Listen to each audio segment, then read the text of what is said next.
नमस्कार। हरियाणा शिक्षा बोर्ड भिवानी द्वारा प्रैक्टिस पेपर फिजिक्स 2022 टू 23 जारी किया जा चुका है। जो एग्ज़ाम पैटर्न होगा इस बार ओनली 2 कोड ही आएंगे पेपर के अंदर, और टाइम जो होगा हमारा 3 आवर होगा, और मैक्सिमम मार्क्स क्या होंगे 70 मार्क्स। इंस्ट्रक्शन वगैरह आप सभी पढ़ लेना, इस तरह मिलेगा फाइनल एग्ज़ाम के अंदर भी। सेक्शन ए जो होगा इसके अंदर टोटल हमारे पहला क्वेश्चन जो हमारा फर्स्ट क्वेश्चन होगा इसके होंगे 15 पार्ट, 15 पार्ट्स। हर एक क्वेश्चन 1 मार्क्स का होगा। क्वेश्चन नंबर फर्स्ट जो है इसमें पूछा गया angle between equipotential surface and electric field line is, जो एंगल होगा कितना होगा 90 डिग्री। इनके सॉल्यूशन वगैरह मैं बता रहा हूँ जल्दी जल्दी, आप इनको सोल्व करके देख लेना, और कोई डाउट हो तो कमेंट में कमेंट कर देना, कमेंट बॉक्स के अंदर। Unit of permittivity of free space, answer इसका ए होगा, और कूलम्ब्स लॉ से आप इसको निकाल सकते हैं। नेक्स्ट क्वेश्चन नंबर थर्ड है magnitude of force experience by a stationary charge when placed in a uniform magnetic field. इसका आंसर सी होगा, 0 0। क्यों होगा? क्योंकि इसमें चार्ज जो है आपका रेस्ट में है, तो इसलिए इसका आंसर क्या हो गया हमारा 0। क्वेश्चन नंबर फोर्थ है, फोर्थ में नंबर ऑफ इलेक्ट्रॉन पूछा गया है, बट इसके अंदर क्या दिया गया है, करंट को तो मान रहा है ए और टाइम को मान रहा है बी। तो आपको नंबर ऑफ इलेक्ट्रॉन निकालने के लिए क्या पता भी होगा, Q is equal to n ही होता है क्वांटाइजेशन ऑफ चार्ज, और यहाँ उसके बाद आपको करंट का फॉर्मूला यूज करना है, I is equal to Q by T, और क्यू की जगह हमें क्या लिखना है एन ई बाई टी। तो करंट का फॉर्मूला आई किसके इक्वल हो जाएगा, I is equal to n e by T, और यहाँ से एन की वैल्यू जो हम क्रॉस मल्टीप्लाई करके निकाल लेंगे, आई टी अपॉन ई, आई और टी की वैल्यू रख देंगे। आई की वैल्यू हमारे पास में ए है और टी की वैल्यू हमारे पास में बी है, तो A B is equal to किसके आ जाएगा, नंबर ऑफ इलेक्ट्रॉन के। क्वेश्चन नंबर फिफ्थ है nuclear model of atom was proposed by Ernest Rutherford, आएगा इसका आंसर। नेक्स्ट क्वेश्चन है क्वेश्चन नंबर सिक्स्थ क्वेश्चन के अंदर प्रोटॉन और अल्फा पार्टिकल दे रखे हैं, उनका जो मोमेंटा इक्वल है, enter normal to uniform magnetic field, their ratio of radii. इसका आंसर हो जाएगा आपका 2:1। ये आपका सॉल्यूशन है, इसको आप देख लेना यहाँ से। उसके बाद क्वेश्चन नंबर सेवन्थ है, सेवन्थ क्वेश्चन के अंदर कुछ नहीं है, स्टेटमेंट में क्या दे रखा है, डब्ल्यू दे रखा है और वी दे रखा है। डब्ल्यू यूनिट किसकी होती है आपकी, जो रिप्रेजेंट करता है वाट को, और वी पोटेंशियल को। तो यहाँ से हमें निकालना क्या है, करंट। तो P is equal to V I, formula जो है हमारा, और उसके बाद में I is equal to P by V, और P की वैल्यू दे रखी है और V की भी दे रखी है। आंसर हमारा क्या आ जाएगा 0.5 एम्पियर। उसके बाद हमारे पास में एट्थ क्वेश्चन है, total internal reflection take place when light travel from. इसका आपको पता भी होगा, इंटरनल रिफ्लेक्शन जो होता है टोटल, वो क्या होता है आपका डेंसर टू रेयर। तो आंसर इसका क्या हो जाएगा आपका सी, water to air.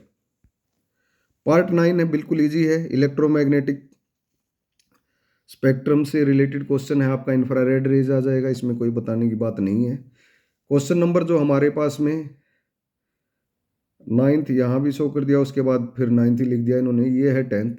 HBSC site पे है, वैसे पेपर आप देखना चाहो तो वहाँ से अपलोड कर सकते हो।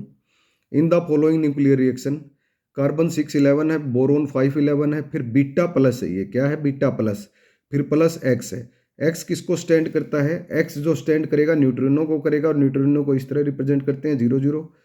और मास नंबर इस रिएक्शन के अंदर देखो, ऊपर 11 है और कार्बन के ऊपर 11 है, बोरोन पर भी 11 है। मास तो हमारा क्या है, बैलेंस है, बट नीचे कार्बन के 6 है, इधर 5 है, ये बैलेंस नहीं है, तो इसको बैलेंस करना है। तो बीटा जो प्लस होता है, अगर बीटा हो तो इलेक्ट्रॉन, यहाँ पर हमें क्या लिखना है, इलेक्ट्रॉन पर +1 ऊपर 0, ठीक है। उसके बाद नेक्स्ट क्वेश्चन है, the de Broglie wavelength associated with a particle of momenta p is given by lambda is equal to h upon p। 12th question में है, if intensity of incident radiation, intensity of incident radiation in a photocell is increase. जो intensity है incident radiation की, उसको हम increase करते हैं photocell के अंदर, तो स्टॉपिंग पोटेंशियल वेरी करेगा या नहीं करेगा, क्या रहेगा।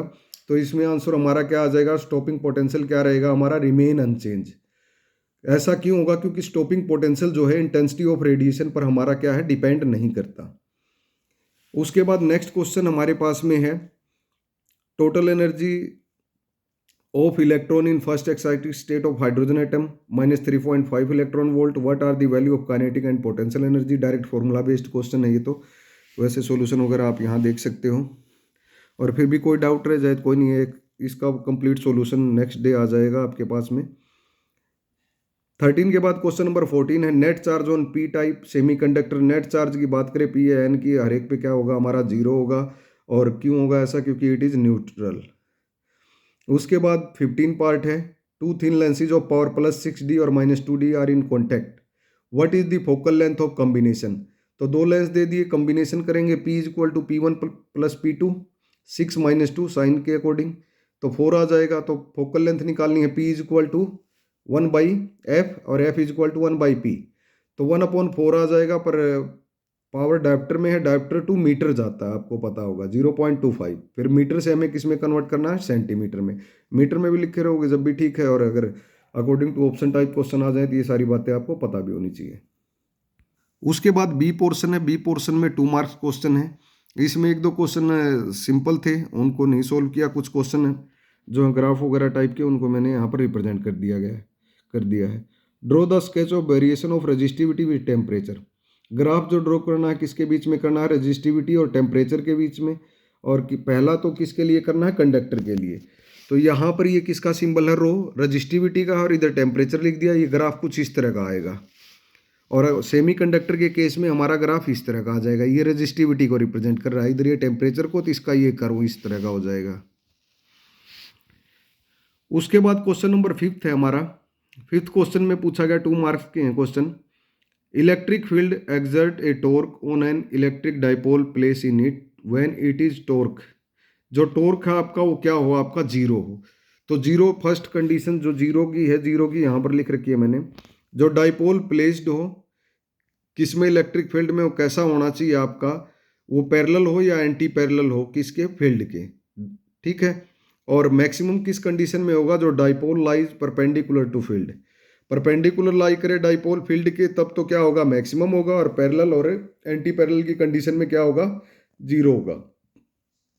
Question number 6, susceptibility of a magnetic material is, negative दे रखा है। नेगेटिव किसकी होती है, ससेप्टिबिलिटी डायमैग्नेटिक मटेरियल की। और यहाँ पर क्या दे रखी है, स्मॉल होगी, छोटी होगी, क्योंकि 1.9 और 10⁻⁵ है, तो ये नीचे आ जाएगा, तो बहुत लेस आएगी, स्मॉल आएगी। स्मॉल एंड पॉजिटिव जो होती है वो किसकी होती है, पैरामैग्नेटिक मटेरियल की। फिर ये कुछ क्वेश्चन दे रखे हैं, इनको आप खुद ट्राई कर लेना, और नहीं समझ में आए तो इसको मैं नेक्स्ट वीडियो के अंदर अपलोड कर दूंगा। इजी क्वेश्चन है बाकी तो सारे के सारे।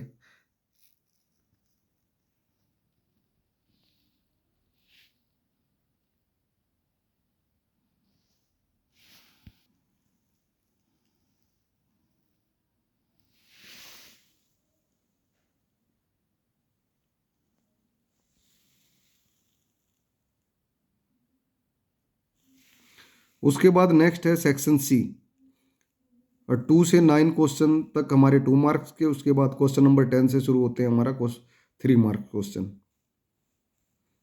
इजी क्वेश्चन है ये भी, 3 मार्क्स के अंदर भी डायरेक्ट क्वेश्चन पूछे गए हैं सारे के सारे। क्वेश्चन नंबर 13, इसका पार्ट सेकंड है।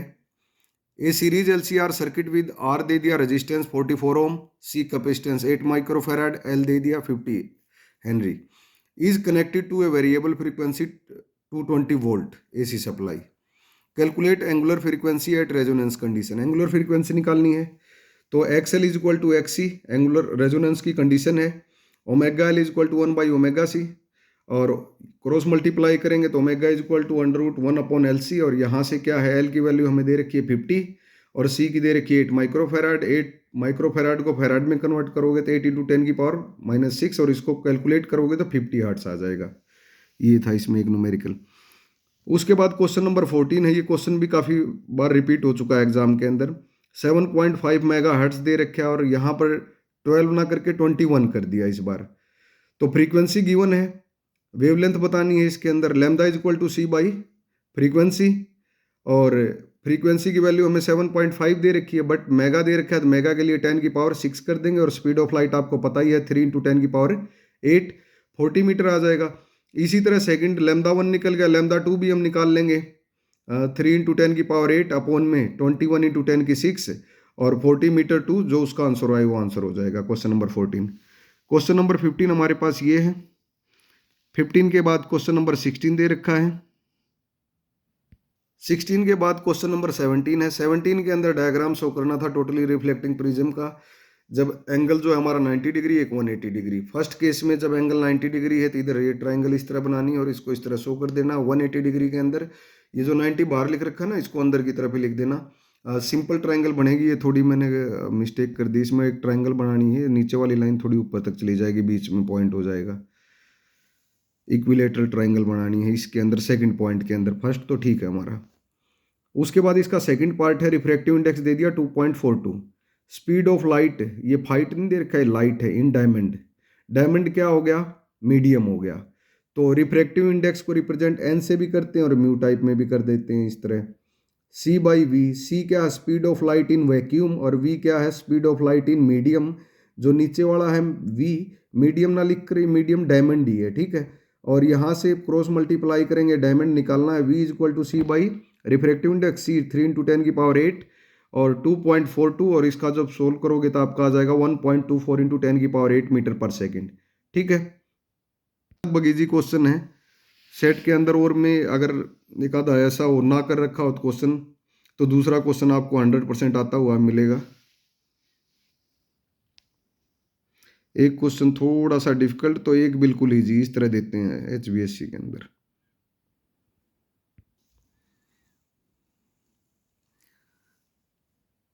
उसके बाद 20 क्वेश्चन है। 20 क्वेश्चन के अंदर calculate refractive index of angle of polarisation 60 degree दे रखा है। तो mu is equal to 10 IP, IP यहाँ पर पोलराइज एंगल है और ये 60 दे रखा है। म्यू इज इक्वल टू 1060, 1060 की वैल्यू आपको पता है √3 होती है और √3 किसके इक्वल होता है 1.73, ठीक है।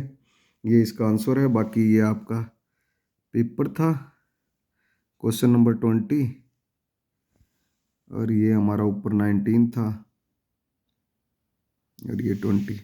टोटल ये हमारा एग्ज़ाम है। अगर फिर भी कोई डाउट रह जाए तो आप कमेंट कर सकते हो, बता सकते हो, पूछ सकते हो। और सॉल्यूशन जो नेक्स्ट सेट है कोड B, उसका भी टाइम लगते ही आपके पास पहुंच जाएगा। Thank you.